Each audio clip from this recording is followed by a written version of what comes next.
आज की मूवी जो हम एक्सप्लेन करने वाले हैं उस मूवी का नाम है the girl on the train, जिसकी IMDb रेटिंग 6.5 है आउट ऑफ 10। कहानी शुरू करने से पहले अगर आपने वीडियो को लाइक नहीं किया है तो दोस्तों एक लाइक जरूर कर दें, और अगर आपने हमारे चैनल टेल फ्लिक्स को सब्सक्राइब नहीं किया है तो इसको सब्सक्राइब कर लें ताकि हम ऐसी और इंटरेस्टिंग कहानियां आप तक पहुंचाते रहें। तो कहानी शुरू होती है ट्रेन में रेचल को दिखाते हुए, जो रोज ट्रेन से अपने ऑफिस जाती है, जिसका तलाक हो चुका है और अब वो अपने दोस्त के साथ रहती है। उसके एक्स हस्बैंड टॉम ने एना नाम की एक दूसरी लड़की से शादी भी कर ली है। एक दिन रेचल ट्रेन से ऑफिस जा रही थी, जहाँ पर रेचल टॉम के घर पर एना को देखती है, जहाँ एना को हाल ही में एक बच्चा हुआ है। वहीं पर वो अपने पुराने पड़ोसी स्कॉट और मेगन को भी देखती है। रेचल हमेशा मेगन की तरह बनना चाहती थी, क्योंकि मेगन और स्कॉट एक दूसरे से बहुत प्यार करते थे, हमेशा एक दूसरे में खोए रहते थे। इसलिए रेचल मेगन से अपने आप को कंपेयर करके बहुत दुखी होती थी, और वो इसी बात से चिढ़कर मेगन का पीछा करने लगती है कि वो कहाँ जाती है और किससे मिलती है। दरअसल मेगन टॉम और एना के घर में उनके बच्चों को संभालती थी। एक दिन मेगन एना को कहती है कि उसकी नई नौकरी लग गई है और अब मैं आपके घर काम नहीं कर सकती हूँ, लेकिन वो किसी न किसी बात से डिप्रेस रहती है, इसलिए वो अपने साइकेट्रिस्ट डॉक्टर कमल से मिलने जाती है। रेचल अभी भी अपनी बीती जिंदगी को भुला नहीं पा रही है। वो कई बार टॉम को कॉल करती थी और टॉम से बात करना चाहती थी। एक दिन उसे उसकी दोस्त समझाती है कि टॉम को कॉल करना बंद करो, वो अपनी लाइफ में मूव ऑन हो गया है और उसे एक बच्चा भी है। पास्ट में टॉम और रेचल के बीच तलाक इसलिए हुआ क्योंकि अल्कोहल ज्यादा कंज्यूम करने के कारण रेचल माँ कभी नहीं बन सकती थी। उसने कई बार IVF ट्रीटमेंट करवाया, लेकिन हर बार रेचल फेल हो जाती है। इसी कारण से रेचल डिप्रेशन में आ जाती है और वो इसी कारण से ज्यादा स्मोकिंग भी करने लगी। इसके बाद रेचल और भी ज्यादा नशा करती है।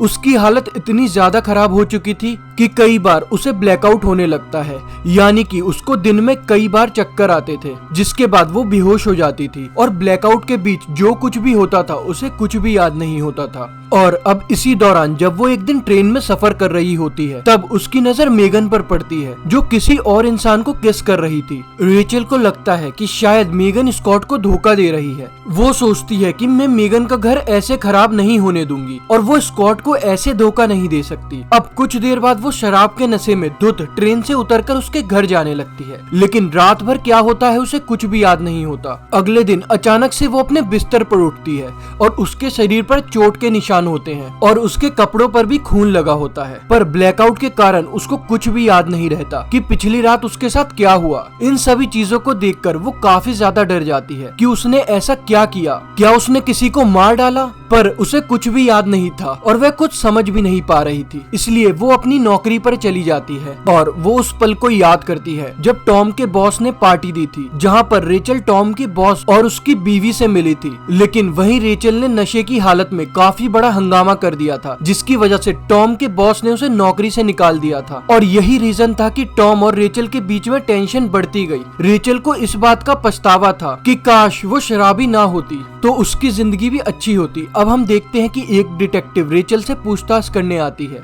वो उसे बताती है कि मेगन मिसिंग है और जिस शाम वो मिसिंग थी उसी वक्त रेचल को उस एरिया में देखा गया था। इसलिए वो उससे पूछती है कि तुम फ्राइडे को कहाँ थी। रेचल उससे कहती है उस रात ऑफिस से आने के बाद मैं अपने एक्स हस्बैंड टॉम से मिलने गई थी, लेकिन बाद में मेरा मन बदल गया, इसलिए मैं अपने घर आ गई। लेकिन तभी डिटेक्टिव कहती है कि तुमको तो 1 साल पहले ही जॉब से निकाल दिया गया था, तो तुम रोज ट्रेन से ट्रेवल करके कहाँ जाती हो। ये सुनकर रेचल काफी कंफ्यूज्ड हो जाती है और बात का जवाब नहीं देती, जिसे देखकर अब डिटेक्टिव को भी उस पर शक होने लगा था, लेकिन उसके पास कोई सबूत नहीं था। इसलिए पूछताछ के बाद वो उसको वहाँ से जाने देती है, लेकिन जाते वक्त रेचल उसे बताती है कि मैंने उस दिन मेगन को किसी और को किस करते हुए देखा था, जिस पर डिटेक्टिव उससे कहती है कि एना ने तुम्हारे खिलाफ कई बार शिकायत की है, तुम बार बार उनको कॉल करती हो और वहाँ पर आती जाती रहती हो, बेहतर यही होगा कि तुम उनसे और उनके पड़ोसियों से दूर ही रहो। जिसके बाद अब हमें फ्लैशबैक दिखाया जाता है, जहाँ पर पास्ट में हम मेगन और उसके साइकेट्रिस्ट डॉक्टर कमल को बात करते हुए देखते हैं, जहां पर मेगन उसके और उसके पति के रिश्ते के बारे में बात कर रही होती है और बात करते हुए वह काफी इमोशनल हो जाती है। देखने से ऐसा लगता है कि शायद इन दोनों के बीच में कुछ रिश्ता था और इसी बात को छुपाने के लिए डॉक्टर कमल ने मेगन को गायब किया होगा। यहाँ पर रेचल को भी लगता है कि स्कॉट को मेगन के अफेयर के बारे में पता होना चाहिए, इसलिए वो मेगन की फ्रेंड बनकर उसके घर चली जाती है और स्कॉट को किसिंग वाली सारी बातें बता देती है। स्कॉट रेचल को मेगन की एक साइकेट्रिस्ट की फोटो दिखाता है और उससे कहता है कि किस करने वाला इंसान यही था क्या। रेचल उसे पहचान जाती है और बोलती है कि हाँ ये वही है, और यही बात स्कॉट पुलिस को भी बताता है और पुलिस उस डॉक्टर से पूछताछ करने जाती है, लेकिन डॉक्टर कहता है कि उसका मेगन के साथ कोई रिश्ता नहीं था और वास्तव में उसका पति स्कॉट मेगन को शारीरिक और मानसिक रूप से परेशान करता था और इसी कारण मेगन काफी ज्यादा डिप्रेस थी। डॉक्टर को छोड़ दिया जाता है और पुलिस का शक स्कॉट के ऊपर आता है, इसलिए उसे इन्वेस्टिगेशन के लिए बुलाते हैं और उसे जेल ले जाते हैं। लेकिन इन सब बातों से स्कॉट को रेचल के ऊपर काफी गुस्सा आता है, लेकिन रेचल के मन में अभी भी डॉक्टर को लेकर शक था, इसलिए वो एक पेशेंट बनकर डॉक्टर के पास चली जाती है क्योंकि उसे पता लगाना था कि क्या डॉक्टर अपने पेशेंट से रिलेशन बनाता है। लेकिन जब डॉक्टर उससे उसके पास्ट के बारे में पूछने लगता है तब रेचल खुद को संभाल ही नहीं पाती और अपनी जिंदगी के सारे इश्यू के बारे में उसको बता देती है। उधर दूसरी ओर अब हम एना को देखते हैं जो डिटेक्टिव के पास जाती है और रेचल की शिकायत करती है कि रेचल रोज रोज हमको कॉल करके परेशान करती है, हमें डर है कि कहीं वो हमारे बच्चों को नुकसान ना पहुंचा दे, प्लीज आप उसको गिरफ्तार कर लीजिए। लेकिन डॉक्टर उससे कहती है कि कोई भी सबूत के बिना हम उसको गिरफ्तार नहीं कर सकते। अब कुछ दिन तक ऐसे ही चलता रहता है, लेकिन एक दिन पुलिस को मेगन की लाश मिल जाती है और उसकी जांच के बाद पता लगता है कि मेगन प्रेग्नेंट थी, जिसके बाद एना का रेचल के ऊपर शक और भी ज्यादा गहरा हो जाता है क्योंकि वो कई बार उस एरिया में देखी गई थी, लेकिन टॉम उससे कहता है कि वो ऐसा नहीं कर सकती। जिसके बाद हम देखते हैं कि पुलिस स्कॉट को छोड़ देती है और वो गुस्से में रेचल के घर में घुस जाता है क्योंकि उसके कारण से ही पुलिस को उस पर शक हुआ और साथ ही उसे ये भी पता लग जाता है कि रेचल मेगन की फ्रेंड नहीं है, इसलिए वो रेचल के घर में घुसकर उसको मारने लगता है, जिससे रेचल काफी ज्यादा डर जाती है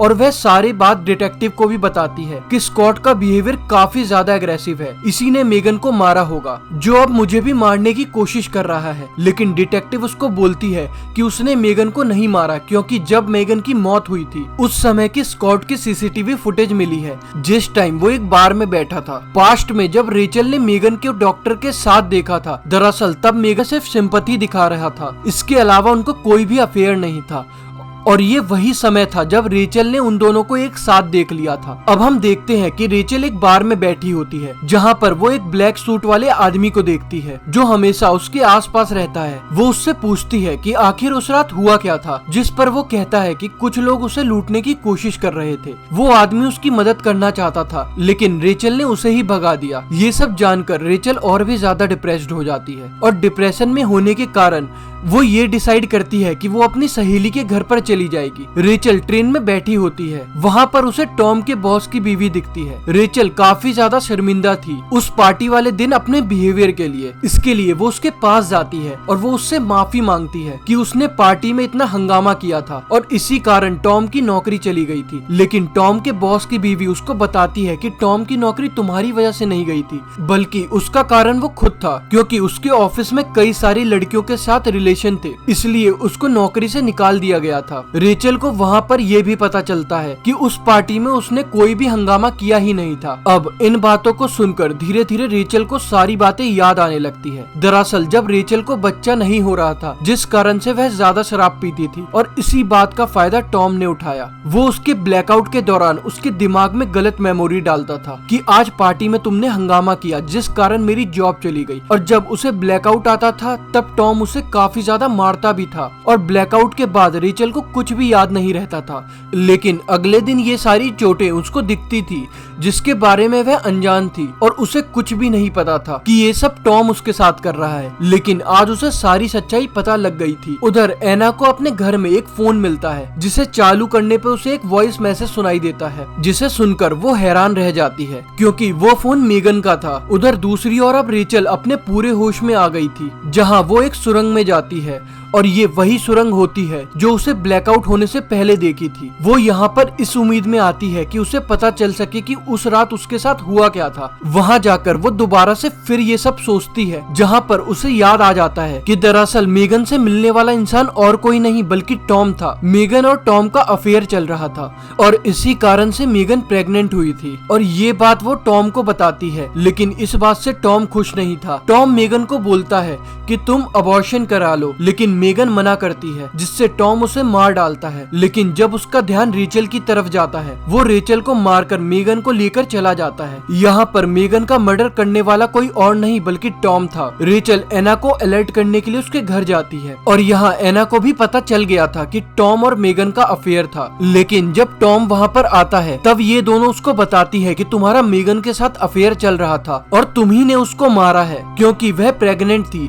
हमें अब सब कुछ पता चल गया है। रेचल उससे ये भी कह देती है कि उसे सब कुछ याद आ गया है कि कैसे वह उसके दिमाग में गलत मेमोरी फीड करता था। ये सब सुनकर टॉम गुस्से में रेचल के ऊपर शराब की बोतल से हमला कर देता है, जिससे वो बेहोश हो जाती है। और थोड़ी देर बाद जब रेचल को होश आता है तब टॉम उसे मारने की कोशिश करता है, लेकिन रेचल वहाँ से भाग जाती है। टॉम उसका पीछा करता है, लेकिन भागते भागते रेचल के हाथ में एक हथियार आ जाता है, जिससे वो उसको काफी मारती है, जिसमें उसकी मदद एना भी करती है और वो दोनों मिलकर टॉम को मार देती है। इस मर्डर के कारण पुलिस इन दोनों को पकड़ती है और इन्वेस्टिगेशन में ये दोनों पुलिस को बताती है कि टॉम ने ही मेगन को मारा था, जिस बात का इन दोनों को पता चल गया था और इसलिए वो इन दोनों को भी मारने आया था और सेल्फ डिफेंस में ही इन दोनों ने उसकी जान ले ली, जिसकी वजह से इन दोनों पर कोई केस नहीं बनता है और मेगन के मर्डर का केस भी सॉल्व हो जाता है। आखिरी में हम रेचल को मेगन की कब्र पर देखते हैं, जो उससे कहती है कि हम दोनों अपनी पुरानी कहानी की वजह से एक दूसरे से हमेशा जुड़े रहेंगे। और एंड में वो फिर से ट्रेन में सफर कर रही थी, लेकिन इस बार वो दूसरी साइड पर बैठी होती है, जिसका मतलब अब वो पुरानी रेचल नहीं थी। वो अपनी जिंदगी की एक नई शुरुआत करना चाहती थी और इसी के साथ ये कहानी यहाँ पर खत्म हो जाती है।